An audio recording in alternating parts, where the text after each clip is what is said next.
So hey guys, welcome once again and today we're gonna explain the movie called Venom Let There Be Carnage। ये movie action adventure के साथ साथ काफी ज्यादा funny भी है और इस मूवी को IMDb ने 6 आउट ऑफ 10 की रेटिंग दी है। So guys, without wasting your time, bring your snacks and let's begin the explanation। तो मूवी की शुरुआत में हमें एक स्कूल दिखाया जाता है और इस स्कूल में हम दो इम्पोर्टेंट कैरेक्टर को देखते हैं, जिनमें से एक का नाम क्लीटस कैसिडी और दूसरे का नाम फ्रांसिस बैरिसन है। वो दोनों अलग अलग रूम में बैठे थे और ये जगह किसी जेल और मेंटल इंस्टीट्यूट के वार्ड से कम नहीं लग रहा था। यहाँ पर हम फ्रांसिस को रोते हुए देखते हैं। दूसरे कमरे में क्लीटस उससे पूछता है कि डॉक्टरों ने क्या कहा और तुम रो क्यों रही हो। तभी फ्रांसिस उसे बताती है कि मेरा म्यूटेशन बहुत ही तेजी से बढ़ता जा रहा है और मैं धीरे धीरे एक पावरफुल म्यूटेंट बनती जा रही हूँ, जिस वजह से मैं काफी ज्यादा डरी हुई हूँ क्योंकि इस टाइम कुछ लोग मुझ पे एक एक्सपेरिमेंट करने का प्लान कर रहे हैं। तभी क्लीटस उससे कहता है तुम टेंशन मत लो, सब कुछ ठीक हो जाएगा, क्योंकि वो लोग तुम पर कोई भी एक्सपेरिमेंट नहीं कर सकते क्योंकि तुम उन लोगों के लिए लास्ट होप हो। लेकिन तभी वहाँ पर कुछ लोग आते हैं और फ्रांसिस को जबरदस्ती अपने साथ ले जाने लगते हैं। ये देखकर क्लीटस को बहुत गुस्सा आता है और वो जोर जोर से विंडो के ग्लास में मारने लगता है और वो लोग फ्रांसिस को वैन में ले जा रहे थे। कुछ दूर जाते ही फ्रांसिस अपने म्यूटेंट पावर की मदद से सोनिक पावर यूज करती है और वो जोर से चिल्लाती है और वो वहाँ से भागने की कोशिश करती है। यहाँ पर हमें ये पता चलता है कि फ्रांसिस की सोनिक पावर की मदद से वो किसी भी ग्लास और हेवी चीज को तोड़ सकती थी। अब फ्रांसिस के सोनिक पावर की वजह से पूरी वैन पलट जाती है और इसी का असर वहाँ पर बैठे पुलिस ऑफिसर को भी पड़ता है, जिस वजह से वैन में बैठा एक पुलिस ऑफिसर डरकर फ्रांसिस की आंख में गोली मार देता है, जिसकी वजह से फ्रांसिस वैन से गिरकर वहीं बेहोश हो जाती है। लेकिन पुलिस वाले को लगता है कि वो मर चुकी है और वो लोग उसे छोड़कर वहाँ से चले जाते हैं। फिर नेक्स्ट सीन में जब फ्रांसिस की आंख खुलती है तो वो खुद को एक एसाइलम में पाती है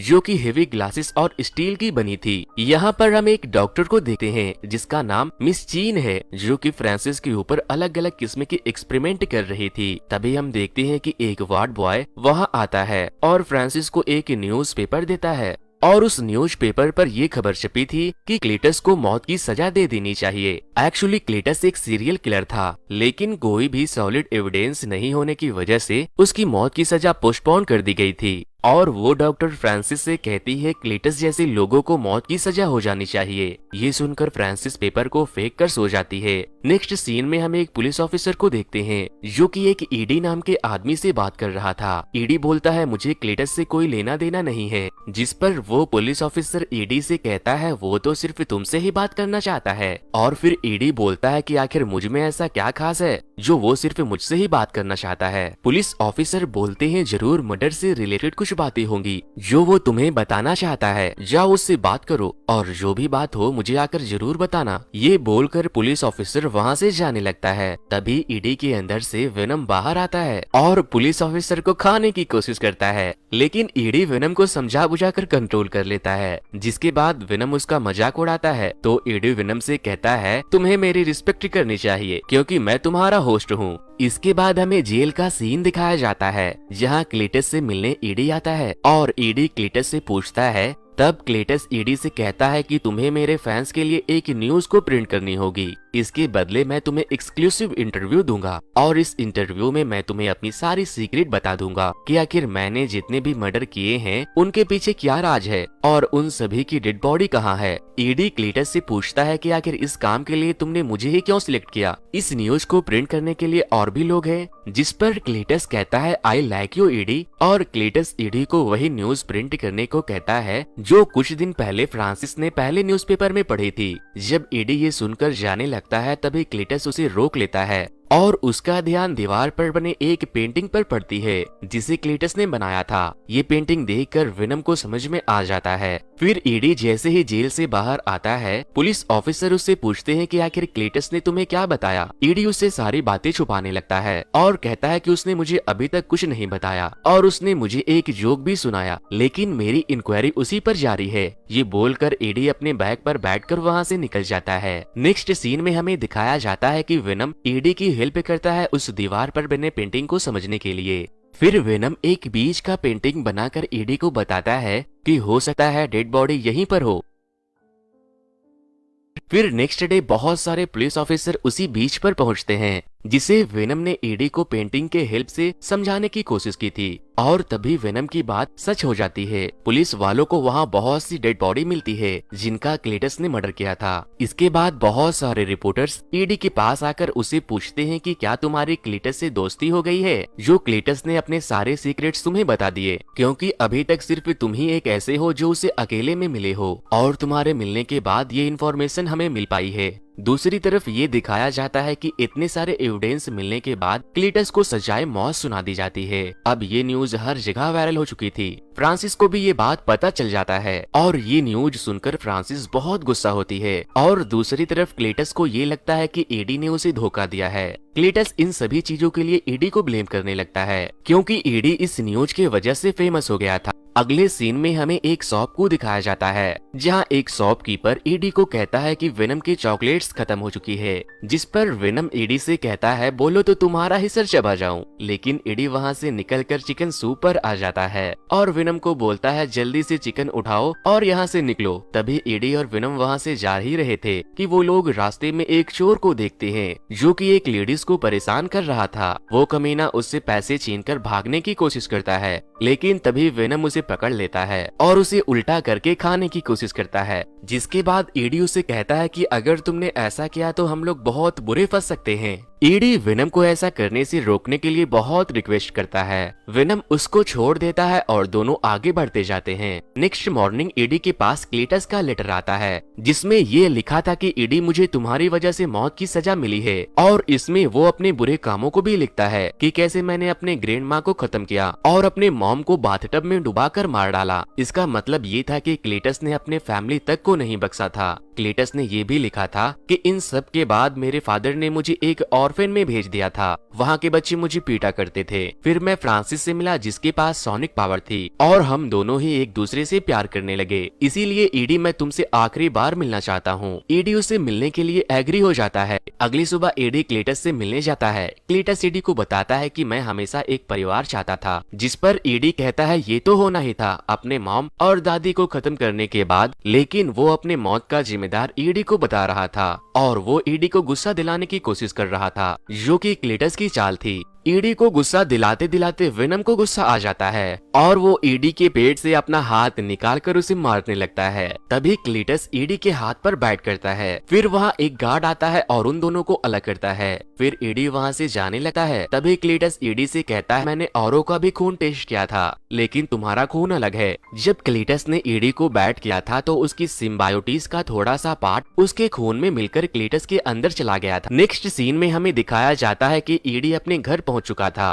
और वेनम ईडी से माफी मांगता है कि मुझे ऐसा नहीं करना चाहिए था, बेटा ईडी मुझे माफ कर दे। ईडी वेनम से कहता है कि तुम्हें अपने आप पर कंट्रोल रखना चाहिए। अगर तुम क्लेटस को खत्म कर देते तो उसके मर्डर का ब्लेम मुझ पर आ जाता। फिर उन दोनों में फिर से बहस शुरू हो जाती है। वो एक दूसरे को बुरा भला कहने लगते हैं। वेनम ईडी से कहता है कि तुम एक लूजर थे, मैंने तुम्हें बचाया और तुम्हें एक नई पहचान दी। ये सुनकर ईडी गुस्से में आता है और वेनम को बोलता है मुझे छोड़कर चले जाओ, और फिर उन दोनों में फाइट शुरू हो जाती है और वेनम पूरे घर में तबाही मचा देता है और फाइनली ईडी को छोड़कर वहाँ से चला जाता है और वो बाहर जाकर ईडी की बैग को भी तोड़ देता है। दूसरी तरफ क्लीटस को इंजेक्शन देकर मारा जाने वाला था, लेकिन वो लोग जैसे ही इंजेक्शन क्लीटस के बॉडी में इंजेक्ट करते हैं, वो सिम्बायोट का पार्ट क्लीटस के बॉडी से कनेक्ट हो जाता है और वो रिएक्शन करना शुरू कर देता है, जिसके रिएक्ट होने से एक नया सिम्बायोट पैदा हो जाता है और वो था दी कार्नेज। देखते ही देखते कार्नेज अपने फुल पावर में आ जाता है, जिसे देखकर सारे लोग चिल्लाकर वहाँ से भागने लगते हैं और कार्नेज बहुत ही बड़े मॉन्स्टर में बदल जाता है। जिसके बाद कार्नेज वहाँ मौजूद सारे पुलिस ऑफिसर को खाना शुरू कर देता है और वहाँ जेल में मौजूद सारे कैदियों को आजाद कर देता है। उधर ईडी अपने घर में बैठा बड़े ही मजे से टीवी देख रहा था। तभी ईडी को पता चलता है कि क्लेटस जेल से भाग चुका है और ये न्यूज देखकर ईडी परेशान हो चुका था। और फिर वहाँ पुलिस ऑफिसर आते हैं और इस इंसिडेंट के लिए ईडी को जिम्मेदार ठहराते हैं। ईडी उनसे कहता है कि मैं इसके बारे में कुछ नहीं जानता।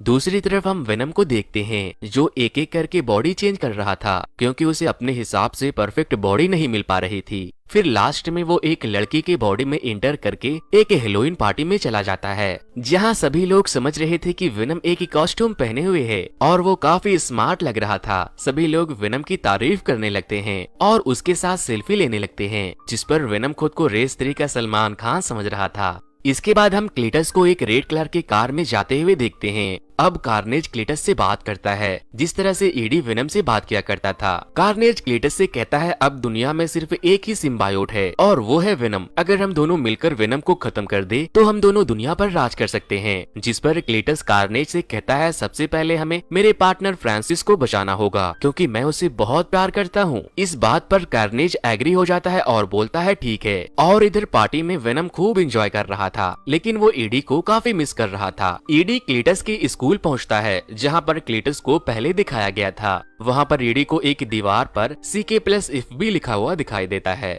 जिसके बाद ईडी पुलिस ऑफिसर को कॉल करके इन्फॉर्म करता है और कहता है मैं अब क्लीटस के स्कूल में हूँ जहाँ पर वो रहा करता था। और ईडी पुलिस ऑफिसर से पूछते हैं कि FB का क्या मतलब है, तो वो ईडी को बताता है कि FB का मतलब फ्रांसिस बैरिसन है। जिसके बाद पुलिस ऑफिसर ईडी को बताते हैं कि वो मर चुकी है क्योंकि मैंने उसे गोली मारी थी। यहाँ पर पुलिस ऑफिसर को ये पता चलता है कि फ्रांसिस अभी भी जिंदा है और वो एक सीक्रेट जगह पर सेफ है। अब हम देखते हैं कि क्लीटस एक शॉप पर जाता है और शॉपकीपर को मारकर उसका लैपटॉप लेकर कार्नेज की पावर की हेल्प से पता लगाता है कि फ्रांसिस कहां पर है। नेक्स्ट सीन में हमें वो सीक्रेट जगह दिखाई जाती है जहां पर फ्रांसिस को रखा गया था। फिर वहां पर डॉक्टर फ्रांसिस के पास आती है और फ्रांसिस से कहती है कि तुम्हारा आशिक जेल को तबाह करके वहां से फरार हो गया है। और ये न्यूज सुनकर फ्रांसिस खुश हो जाती है। डॉक्टर फ्रांसिस से कहती है ज्यादा खुश होने की जरूरत नहीं है, वो यहाँ पर नहीं आ सकता। लेकिन तभी वहाँ पर जेल के अंदर क्लीटस आ पहुँचता है और कार्नेज अपने टेल से डॉक्टर का गला दबाकर मार देता है।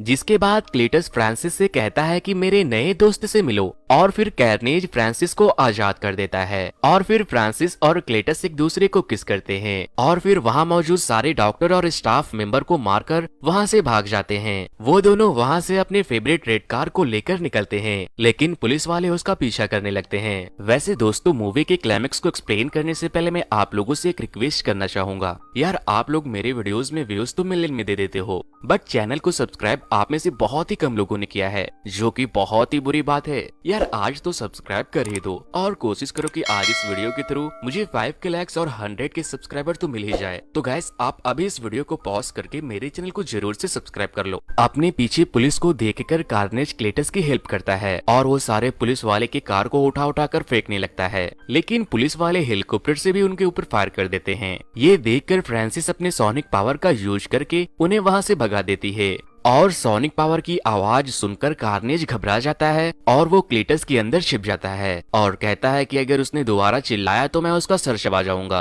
उधर विनम दूसरे के बॉडी में आकर शॉपकीपर के पास जाता है और उनसे खाना और चॉकलेट मांगता है क्योंकि ईडी को छोड़ने के बाद वो काफी दिनों से भूखा था। इधर पुलिस ने ईडी को अपनी कस्टडी में ले लिया था क्योंकि पुलिस को लग रहा था कि कल रात जो अटैक हुआ है उसमें ईडी का भी हाथ है। पुलिस ईडी को बोलते हैं कि सब कुछ सच सच बताओ। जिसके बाद ईडी एनी को कॉल करता है और तभी एनी अपने होने वाले हस्बैंड के साथ वहां पर पहुंचती है। उसे ईडी कहता है कि सिटी में जितने भी इंसिडेंट हुए हैं वो सब क्लीटस ने किए हैं और जो एक अननोन पावर सबके ऊपर अटैक कर रहा है वो एक न्यू सिम्बायोट है। ईडी एनी को बोलता है कि विनम मेरे साथ भी नहीं है, इसीलिए ईडी एनी को बोलता है कि तुम जाओ और विनम को ढूंढ कर लाओ क्योंकि सिर्फ विनम ही है जो उसे हरा सकता है। और ईडी उसे बताता है कि वो चॉकलेट लेने शॉपकीपर के पास जरूर गया होगा क्योंकि वो शॉपकीपर ही सिर्फ विनम के बारे में जानता है। एनी वहाँ से निकलकर सीधे शॉपकीपर के पास जाती है। वो उसे पूछती है कि विनम कहाँ है, लेकिन विनम शॉपकीपर के बॉडी के अंदर छिपा था। एनी बोलती है कि यहाँ से चलो, ईडी को तुम्हारी मदद की जरूरत है, लेकिन विनम ईडी से गुस्सा था, वो वहाँ नहीं जाना चाहता था, लेकिन एनी उसे मना लेती है और विनम एनी के बॉडी में एंटर कर लेता है। और उधर क्लीटस और फ्रांसिस पूरी सिटी में तबाही मचा रहे थे। जिसके बाद क्लीटस के बॉडी के अंदर से कार्नेज बाहर निकलता है और बोलता है मेरा अगला शिकार विनम है। और फ्रांसिस कहती है मैं उस पुलिस को मारना चाहती हूँ जिसने मुझे गोली मारी थी। नेक्स्ट सीन में हम देखते हैं कि एनी एडी से मिलने आई होती है। तभी एडी पूछता है कि विनम कहाँ है। विनम एनी के बॉडी से निकलता है और बोलता है हाय छोटू। एनी विनम को एडी के बॉडी में इंटर करने को कहती है, लेकिन विनम एडी को बोलता है कि पहले मुझसे माफी मांगो। एडी वेनम को सॉरी बोलता है, जिसके बाद वेनम एडी में फिर से एंटर कर लेता है और वो दीवार तोड़कर वहाँ से भाग जाता है। दूसरी तरफ उस पुलिस ऑफिसर को क्लीटस ने पकड़ लिया था, जिसने फ्रांसिस की आंख में गोली मारी थी। और इधर फ्रांसिस एडी के घर जाती है, जहाँ पर उसे एनी की फोटो और एक रिंग मिलती है, जिससे कि वो समझ जाती है कि ईडी को पकड़ने के लिए उसे एनी को पकड़ना होगा। और उसके बाद वो एनी को किडनैप कर लेती है और उसके होने वाले हस्बैंड को बोलती है कि ईडी को जाकर बता देना कि क्लीटस एक एक करके सबको मार देगा। नेक्स्ट सीन में हमें सिटी का सीन दिखाया जाता है, जहाँ पर ईडी क्लीटस को ढूंढ रहा था। तभी उसे एनी के हस्बैंड का कॉल आता है और वो सारी बातें उसे बताता है। अब अगले सीन में हम देखते हैं कि फ्रांसिस वेडिंग गाउन पहनकर क्लीटस के पास आ रही थी और कार्नेज ने पुलिस ऑफिसर और एनी को पकड़ा हुआ था। तभी वहाँ ईडी आता है और वेनम भी निकल आता है। वेनम को देखकर कार्नेज भी बाहर आता है, लेकिन कार्नेज को देखकर वेनम वापस से ईडी के अंदर छुप जाता है। ये देखकर ईडी बेचारा भी घबरा जाता है और वेनम को बोलता है बाहर निकलो। तभी वेनम ईडी से कहता है छोटू ये तो लाल वाला है, मुझे इतनी जल्दी नहीं मरना। ईडी वेनम को कहता है तुम इन दोनों को खा जाना, मैं तुम्हें मना नहीं करूंगा, लेकिन हाँ फादर को छोड़ देना। ये सुनकर वेनम फिर से बाहर आ जाता है। फिर कार्नेज और वेनम आमने सामने होते हैं। तभी फ्रांसिस सोनिक पावर यूज करती है, जिसकी वजह से कार्नेज फ्रांसिस को उठाकर फेंक देता है और फिर कार्नेज और वेनम में जबरदस्त फाइट शुरू हो जाती है। लेकिन यहाँ पर कार्नेज वेनम पर भारी पड़ रहा था और उसे उठाकर इधर उधर फेंक रहा था। अब क्लीटस और एडी में फाइट शुरू होती है। क्लीटस एडी के ऊपर एक हैमर से हमला कर देता है, जिससे कि एडी बहुत ही बुरी तरह से इंजर्ड हो जाता है। दूसरी तरफ फ्रांसिस पुलिस ऑफिसर के गले में चेन डालकर उसे नीचे फेंक देता है और क्लीटस एडी से कहता है कि मैं पागल नहीं हूँ, मेरे अंदर बदला लेने का पागलपन नहीं है। और ये बोलकर कार्नेज क्लीटस की बॉडी के अंदर से बाहर आता है और एनी को मारने के लिए चर्च की बिल्डिंग के ऊपर ले जाता है। और तो और बिल्डिंग का दीवार टूटकर एडी के ऊपर गिर जाती है, जिस वजह से एडी नीचे दब जाता है। तभी वहाँ एनी के होने वाले हस्बैंड आते हैं और एडी से कहते हैं कि तुम्हें एनी को बचाना होगा, लेकिन एडी वहाँ बहुत ही बुरी तरह से फंस चुका था और उधर कार्नेज फ्रांसिस को पकड़कर उसे मारने लगता है। क्लीटस उसे रोकने की बहुत कोशिश करता है, लेकिन वो लाचार था, वो कार्नेज से अलग नहीं हो पा रहा था। फिर कार्नेज फ्रांसिस को बेहोश करके छोड़ देता है और अब हम देखते हैं कि वेनम मलबे से बाहर आ गया है और वो एक रॉड लेकर बिल्डिंग के ऊपर चढ़ने लगता है। यहाँ पर हम देखते हैं कि वेनम बहुत ही कमजोर दिखाई दे रहा है और जैसे ही कार्नेज एनी को खाने की कोशिश करता है, वेनम उसके सर पर हमला कर देता है, जिससे कि एनी छूटकर नीचे गिरने लगती है। लेकिन वेनम उसे बचा लेता है और कार्नेज वेनम पर फिर से अटैक कर देता है और वो वेनम को बहुत ही बुरी तरह से मारता है। जब फ्रांसिस को होश आती है तो वेनम उसे भी नीचे फेंक देता है और तभी चर्च में लगा घंटा भी टूटकर नीचे गिरने लगता है, जिसे देखकर फ्रांसिस चिल्लाने लगती है, जिस वजह से दोनों सिम्बायोट बॉडी से अलग होकर गिर जाते हैं। और तभी वेनम एडी को बचा लेता है और क्लीटस नीचे गिर जाता है और फ्रांसिस के ऊपर वो घंटा गिर जाता है, जिस वजह से उसकी मौत हो जाती है। और वो रेड सिम्बायोट क्लीटस के बॉडी में इंटर करने की कोशिश करने ही वाला था। तभी वेनम उसके पास पहुंचकर वो रेड सिम्बायोट को अपने अंदर निगल लेता है और साथ ही साथ वो क्लीटस का सर भी चबा जाता है, जो उसकी बहुत ही पुरानी इच्छा थी। ईडी एनी के होने वाले हस्बैंड को कहता है कि एनी को अपने साथ ले जाओ और इतना कुछ होने के बावजूद भी वो पुलिस ऑफिसर भी बच जाता है। जिसके बाद हम एक बीच का सीन देखते हैं, जहाँ पर वेनम और एडी बातें कर रहे थे। एडी वेनम को बोलता है ये जन्नत दिखाने के लिए शुक्रिया मेरे दोस्त। अब सीन दूसरी तरफ शिफ्ट होती है, जहां हम एडी को एक कमरे में सोया हुआ देखते हैं और वेनम एडी से पूछता है क्या हमें एक दूसरे से कुछ भी छुपाना चाहिए, जिस पर एडी कहता है हर चीज का एक पास्ट होता है। तभी वेनम एडी से कहता है मैं तुम्हें कुछ बताना चाहता हूँ, लेकिन मैं तुम्हें जब बताऊंगा तो तुम्हारा दिमाग फट जाएगा, क्योंकि ऐसी और भी बहुत सारी बातें हैं जो मैं तुम्हें बताना चाहता हूँ, लेकिन इसे समझना तुम्हारे लिए थोड़ा मुश्किल होगा। एडी सोचता है कि वो उसे अपने सिम्बायोट के बारे में बताना चाहता है और फिर वहाँ पर मौजूद टीवी में ग्लिच होना शुरू हो जाता है और आसपास की सारी चीजें हिलने लगती है। ईडी को लगता है कि ये सब वेनम कर रहा है, वो उसे ऐसा करने से मना करता है, लेकिन वेनम कहता है कि मैं तो कुछ भी नहीं कर रहा। इतना बोलते ही सामने से एक गोल्डन कलर की लाइट चमकने लगती है और वो टीवी ठीक हो जाती है, जिसके बाद हम देखते हैं कि वेनम स्पाइडरमैन के यूनिवर्स में पहुंच गया है। दोस्तों इससे आप ये भी समझ सकते हैं कि स्पाइडरमैन अब वेनम के यूनिवर्स का हिस्सा बन चुका है, मतलब कि अब हो सकता है कि स्पाइडरमैन के आने वाले मूवी में हमें वेनम भी देखने को मिले। तो दोस्तों इसी के साथ ये मूवी यहीं पर खत्म हो जाती है और जो लोग भी मेरे चैनल पर नए आए हैं वो इस वीडियो को लाइक करके मेरे चैनल को जरूर से सब्सक्राइब कर लें, क्योंकि वीडियो को लाइक और चैनल को सब्सक्राइब करने में उतना वक्त नहीं लगता जितना वक्त मुझे आप लोगों के लिए इस तरह की वीडियो बनाने में लग जाती है। तो वीडियो